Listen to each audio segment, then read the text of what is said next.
Sveiki atvykę į investavimo žaidimą IN. Tai virtualus, edukacinis, įtraukiantis investavimo žaidimas, kuriame ne tik mokysis investuoti, bet ir galėsi laimėti prizus, kurių vertė net 30 000 eurų. Investavimo žaidimas IN remiasi realiais rinkos duomenimis.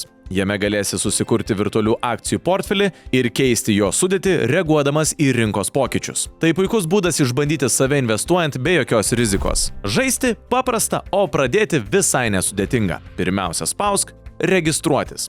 Žaidimo puslapyje pasirink 5 ar daugiau bendrovių, kurių akcijas norėtumei turėti. Investuoti galima į Baltijos biržos pagrindinio sąrašo, JAV S&P 500 indekso ir pagrindinių Skandinavijos fondų indeksų akcijas. Jei nežinai, ką pasirinkti, pradžioje leisk žaidimui tai padaryti už tave. Spausk parinkti man. Svarbu!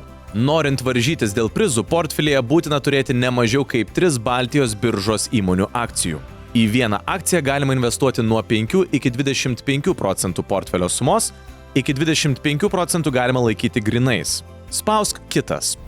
Įrašyk žaidėjo vardą ir portfelio pavadinimą. Šį pavadinimą matys visi žaidimo dalyviai. Verslo žinių prenumeratoriai turi galimybę pasidvigubinti laimėjimo galimybės ir išbandyti skirtingas strategijas. Tiesiog susikurk papildomą portfelį. Tu jau pasiruošę žaisti. Pirk ir parduok akcijas ir didink portfelio vertę. Žaidimo puslapyje rasi ir rinkų bei investavimo žaidimo IN naujienas. Domėkis, pasinaudok žiniomis ir aplenk kitus. Žaidimą laimės tas, kurio investicijos uždirbs didžiausią grąžą. Lyderių lentelėje bus matomi sėkmingiausi žaidėjai turintys geriausią investicinį prieaugį. Norėdamas susipažinti su kitų portfeliais, spausk ant pasirinkto žaidėjo vardo ir pamatyk, į ką investavo varžovas.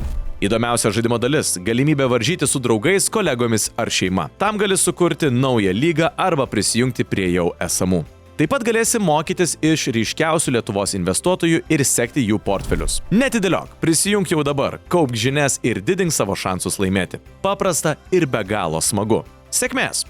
Žaidimas skirtas edukaciniams tikslams ir vyksta tik su virtualiais pinigais. Investavimas realiais pinigais visada susijęs su rizika.